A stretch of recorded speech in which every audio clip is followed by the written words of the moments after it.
Ya estamos listos para iniciar esta edición de Mercado Global acá en Tele13 Radio, 103.3 en la ciudad de Santiago, con Pablo Comandari nuevamente en el estudio. ¿Qué tal? ¿Cómo están? Muy buenos días otra vez. Iniciamos, tenemos listo este Mercado Global que es el del último viernes del año 2025. Comenzamos ahora. El nuevo programa Santander Rewards. Interwings, el mayor distribuidor de sistemas mototurbo de Latinoamérica, vuelve al 13, año nuevo Torrentel 2026. Salesforce, el CRM número 1 del mundo. Enel, toda la energía puesta en ti. Y Visa Corporate presentan Mercado Global. Comenzando con la noticia del día, Paula Comandari. Ya, vamos a partir con una historia, con lo que pensamos cuando iniciamos este 2025. Claro, existía ahí un multimillonario con estrechos vínculos con la Casa Blanca y era el candidato seguro para convertirse en el titán tecnológico más importante del año. Bueno, me refiero a Elon Musk, pero después de 12 caóticos meses ahí en lo que es la Casa Blanca y su participación y vínculos políticos, bueno, ya no se ungió como esa persona que en ese inicio se proyectó. No es Elon Musk. No es Elon Musk. Es Larry Ellison, el cofundador y presidente de Oracle de 81 años, que ha estado omnipresente, participando en prácticamente todas las grandes noticias empresariales del año, desde el frenético auge o burbuja, según el analista, de la inteligencia artificial, hasta los mega acuerdos que están sacudiendo a Hollywood. La verdad es que ha estado en todas. Incluso Oracle planea adquirir una participación en TikTok como parte de un plan, algo bastante más complejo, eso sí, para ayudar a Donald Trump a salvar la popular aplicación de video. En el camino, la fortuna de Ellison experimentó altibajos con el precio de las acciones de Oracle, un punto álgido para una época volátil. El año comenzó con Stargate, ¿se acuerdan ustedes? Quizá el proyecto de centro de datos más audaz de todos. El 21 de enero, un día después de la investidura de Trump, el presidente compareció en la Casa Blanca con Ellison, Sam Altman de OpenAI, ¿te acuerdas? Y el director de SoftBank, Masayoshi Son. Fue como bien emblemática esa Fue imagen, increíble. esa foto, sí. Y se anunciaba un plan de $500 mil millones para construir básicamente infraestructura de inteligencia artificial. Ese día se anunciaron muchos elogios, se habló de 100.000 empleos y algunos escépticos consideraron la enorme suma como una aspiración improbable. Desde entonces, Oracle se ha embarcado en una histórica expansión de centros de datos optimizados por IA que avanza más rápido de lo previsto. Esta iniciativa provocó que el flujo de caja de la compañía fuera negativo por primera vez desde principios de los 90, pero Ellison, que se hizo famoso por rechazar la revolución de la computación en la nube hace 15 años, de repente se ha convertido en un experto en inteligencia artificial. O sea, de hecho, OpenAI firmó un acuerdo por un valor aproximado de $300 mil millones para arrendar una enorme cantidad de computación de Oracle, lo que convirtió al laboratorio de IA líder, claro, en OpenAI básicamente, en el mayor cliente de la firma de este señor, de Ellison. El patrimonio neto de Larry Ellison se disparó a $89 mil millones en un día,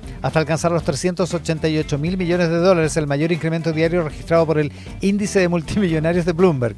Esto lo convirtió brevemente en la persona más rica del mundo, superando a Elon Musk. Hoy lidia con su intento fallido de quedarse con Warner Bros. Y con el escepticismo de varios inversionistas sobre su inversión desmedida en IA, aunque sigue siendo el quinto personaje más rico del planeta, con un patrimonio neto de poco menos de $250 mil millones. ¿Qué tal? Le alcanza para fin de mes, digamos. Larry Ellison. La noticia del día. No está apretado. El personaje del año de los megamillonarios, Larry Ellison, aquí en Mercado Global. Escuchas Mercado Global, Tele13 Radio y tele13radio.cl. Como todos los viernes, Axel Christensen con nosotros en Mercado Global. ¿Cómo estás, Axel? Buenos días. Buenos días, Iván. Buenos días, Paula. ¿Cómo estás? ¿Qué tal, Axel? Que Está como en una cueva, ¿eh? en las catacumbas, Axel. Sí. A ver, Axel, qué rico tenerte en este Mercado Global de cierre, porque estamos cerrando 2025. Y yo me acordaba, Axel, en algún momento conversamos aquí de uno de los informes de BlackRock, la compañía de activos más importante del planeta, que hablaba de que ya no servía para un inversionista la diversificación tradicional.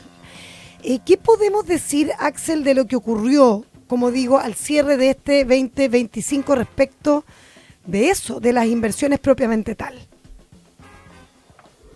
Tal cual, Paula y Iván. Y como ustedes mencionaban, este es como el momento en que uno hace reflexiones, se hablan de personajes del año y bueno, en BlackRock también tenemos la costumbre de tratar de sacar algunas lecciones que pasó el 2025 en materia de inversiones que nos pueda servir para el 2026. Y lo que tú mencionaste es clave, el tema de la diversificación, que suele ser como una especie de qué sé yo, una frase un poco estereotipada en el mundo financiero.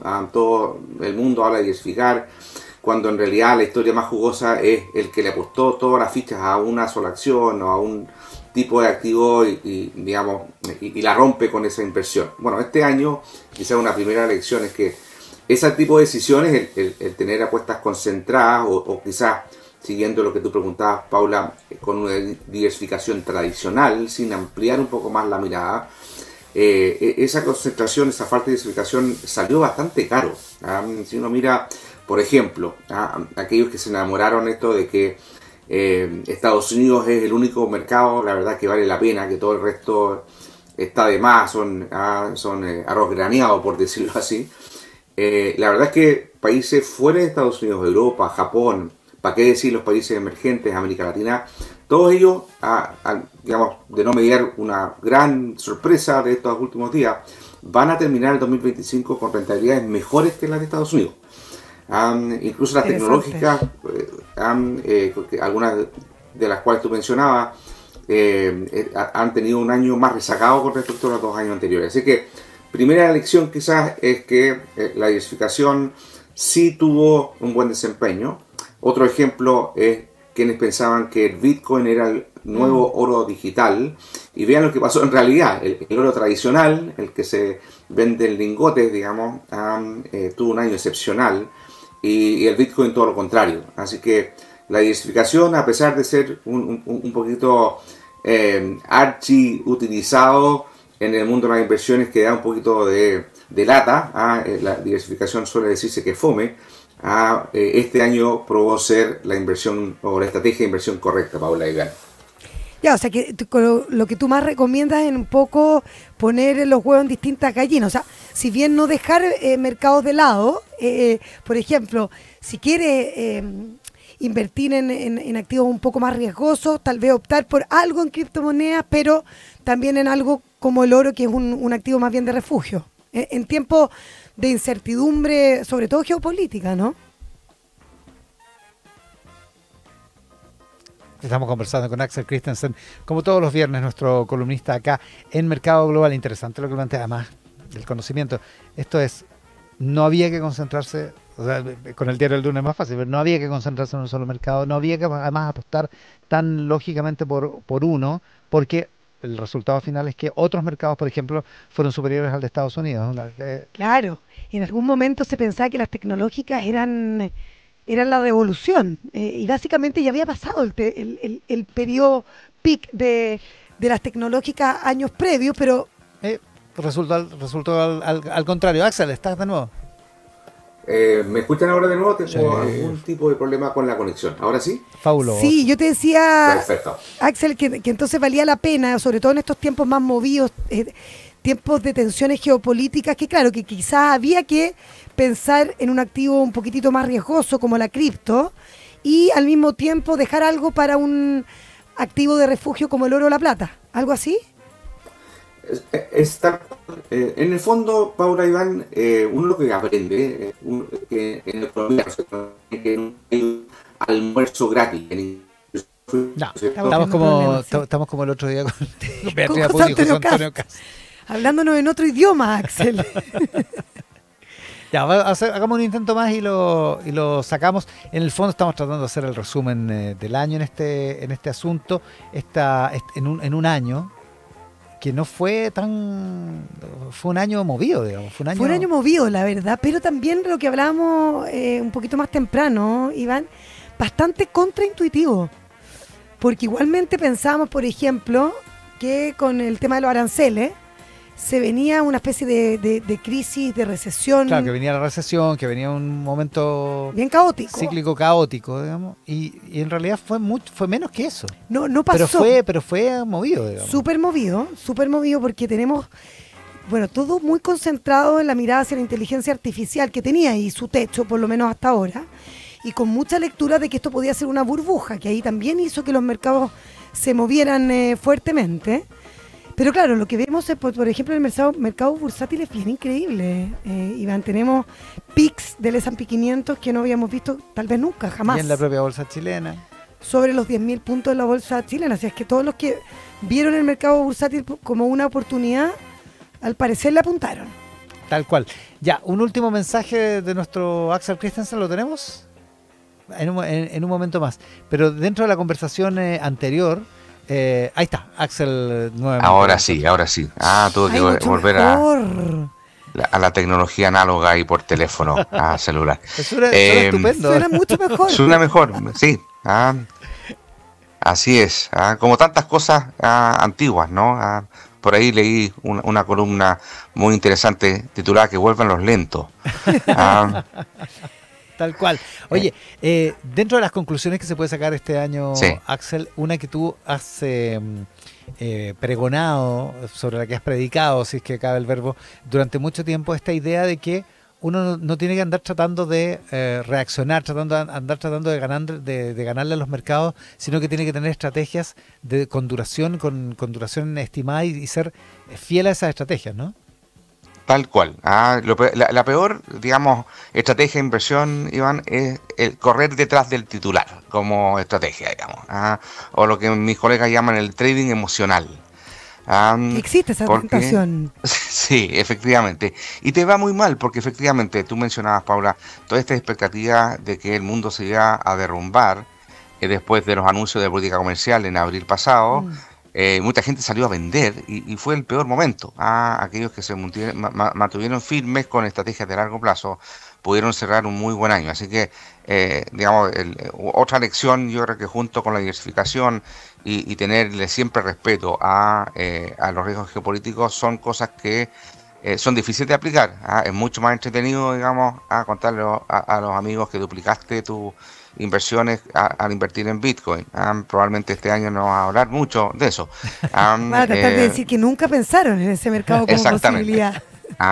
Pero lo de tratar de invertir pensando que la mejor estrategia es reaccionar a los titulares del diario de hoy, pésima estrategia, te va a ir muy mal así, porque los mercados funcionan anticipando lo que va a ocurrir, no leyendo el diario de hoy. Ahora, ¿cómo podemos definir este 2025? Porque claro, lo que hablamos con Iván previamente, Axel, era que, claro, en abril había mucha amenaza, preocupación, cautela frente a lo que llamaban iba a ser como un año bien caótico, que se iba a generar esta recesión mundial, sobre todo por las amenazas de aranceles de Trump. Pero claro, si bien tuvimos un año movido, no pasó eso que muchos proyectaron. Entonces, ¿cómo definir este 2025 respecto de los años previos y darle también una proyección hacia el futuro? A ver, en ese sentido creo que el 2025 es un buen año para aprender, en el sentido de que aquí los que ganaron no fueron los, digamos, héroes financieros, los que se la jugaron todo por un tipo de activo, sino que aquí lo que surtió efecto fue el que tomó decisiones de manera planificada, con una estrategia clara de largo plazo, de no reaccionar, como hablábamos, de una adecuada diversificación, a pesar de que la diversificación muchas veces es fome. Y mirando al 2026, digamos, está claro, los ruidos no van a desaparecer, el tema geopolítico, pero la disciplina, bien aplicada obviamente, sigue siendo la mejor ventaja competitiva al momento de invertir. Paula, Iván. Con Axel Christensen, como todos los viernes, en Mercado Global. Axel, muchísimas gracias por estar con nosotros todo este 2025 y te esperamos el próximo año en Mercado Global.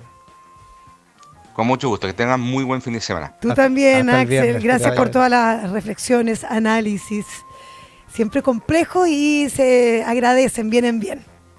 Que estén muy bien, un abrazo. Chao, chao, buenos días. Mercado Global, Tele 13 Radio.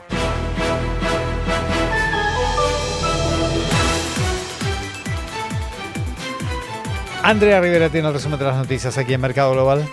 La bancada de diputados de la UDI advirtieron que presentarán una acusación constitucional en contra del ministro de Hacienda Nicolás Grau si el gobierno insiste en incorporar la denominada norma de amarre dentro del proyecto de reajuste del sector público. El diputado del PPD, Raúl Soto, dijo que no comparte la norma propuesta, pero una cosa muy distinta, dijo, es que la derecha nuevamente aproveche la contingencia para llevarnos a un escenario de confrontación y guerrilla política, mal utilizando una herramienta como la acusación constitucional. En Tele 13 Radio, el defensor de la niñez, Anuar Quesille, manifestó su disposición a trabajar con el gobierno de José Antonio Kast. Indicó que como institución autónoma no dependen del gobierno de turno, pero sí tienen el deber de apoyar las políticas para la infancia y también la obligación de hacer ver cuando esas políticas se alejan de la ley y respeto a los derechos humanos de niñas, niños y adolescentes. Anuar Quesille refutó los dichos del alcalde de Santiago, Mario Desbordes, que lo catalogó de ser un activista de izquierda y de avalar la violencia en los liceos emblemáticos. El defensor de la niñez dijo que hay que hacerse cargo de la violencia, pero también de las demandas históricas de los estudiantes. Descartó que el organismo que dirige le impidiera aplicar la ley Aula Segura. Sí reconoció que advirtieron que la normativa no cumple con los estándares para su aplicación y es contraria al derecho de niños, niñas y adolescentes.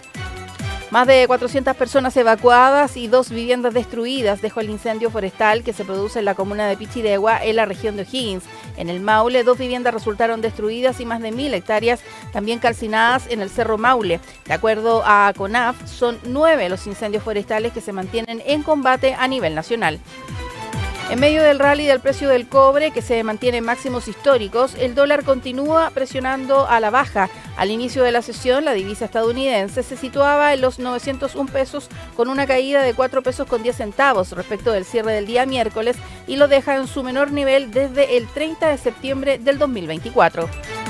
Al menos 2 personas murieron y una tercera resultó herida en un ataque al norte de Israel que la policía calificó de terrorista después de que un palestino de Cisjordania presuntamente atropellara a un anciano y apuñalara a una joven en la ciudad de Beit Shean. Gracias, Andrea. Buenos días. Buenos días. Mercado Global.